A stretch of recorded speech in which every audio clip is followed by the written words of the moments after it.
Hello friends, welcome back to my channel. तो आज तुम्हारे साथे शेयर करब आमार ठाकुमार हाथेर एक नतून रेसिपि। तो एखाने कचु पाता केटे धुए रखा हयेछे और बेसने लवण और हलुद दिए भालोभाबे जल दिए गुले निच्छे।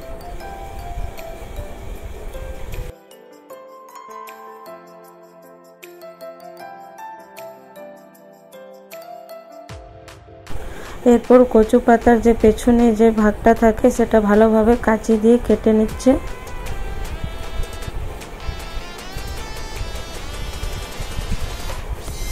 एरपर एकटा पाताते उपरे बेसने जे पेस्ट आछे भालोभाबे पातला करे লাগিয়ে নিচ্ছি।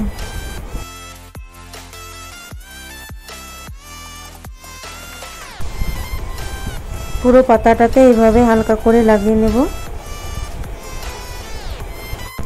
তারপর পাতাটাকে এইভাবে ফোল্ড করে নেব। এটা একটা পাতা দিয়ে আমার ঠাকুমা ফোল্ড করে নিচ্ছে। তোমরা চাইলে এর উপর আরেকটা পাতা দিয়ে আরেকটু বেসন দিয়ে তারপর ফোল্ড করতে পারো। তারপর এটাকে সুতো দিয়ে ভালো করে বেঁধে নিচ্ছে তাতে ওটা যেন খুলে না যায়।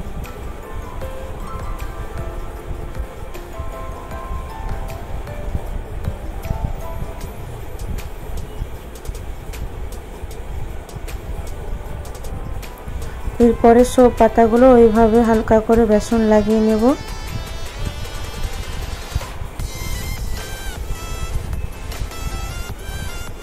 এর আগেটা একটা পাতাতেই করেছিল, এটা দেখিয়ে দিচ্ছে তার উপরে আরেকটা পাতা উপরে দিয়ে দেখিয়ে দিচ্ছে। এইভাবেও করা যায়, এটাতে একটু মোটা হয়ে যায় আর ওটাতে একটু পাতলা হয়।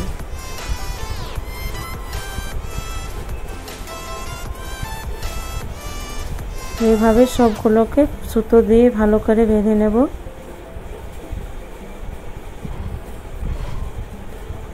এই যে আমাদের সব রেডি হয়ে গেছে। এরপর গরম জলে ভালোভাবে সিদ্ধ করে নেব।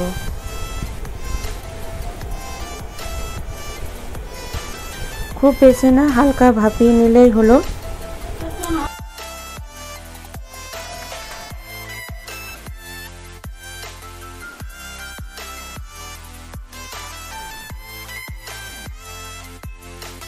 হালকা করে ভাপিয়ে নিয়েছে। এরপর একটা একটা করে সুতোগুলোকে খুলে নিয়ে ছোট ছোট পিস করে কেটে নেব।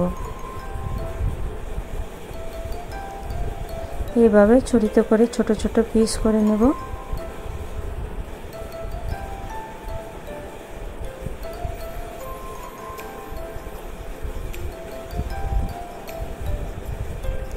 সবগুলো কাটা হয়ে গেছে। এরপর কড়াতে তেল গরম হতে দিয়ে দেব আর পিসগুলোর ওপরে লবণ আর হলুদ একটু করে হালকা করে মাখিয়ে নেব। তেল গরম হয়ে গেছে, এক একটা পিস ভালো করে ভেজে নেব।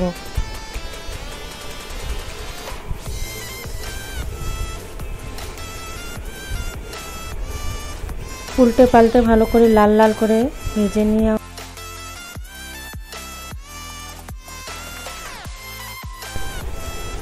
খুব সুন্দর লাল লাল করে ঠাকুমা ভেজে দিয়েছে,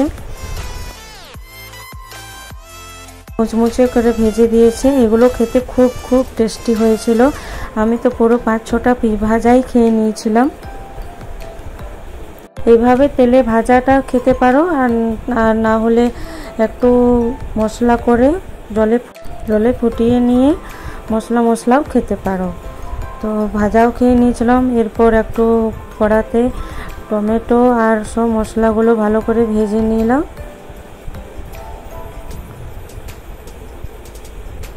একটু মশলাটা লাল লাল করে ভেজে নিয়ে জল দিয়ে ভালোভাবে ফুটতে দেবে।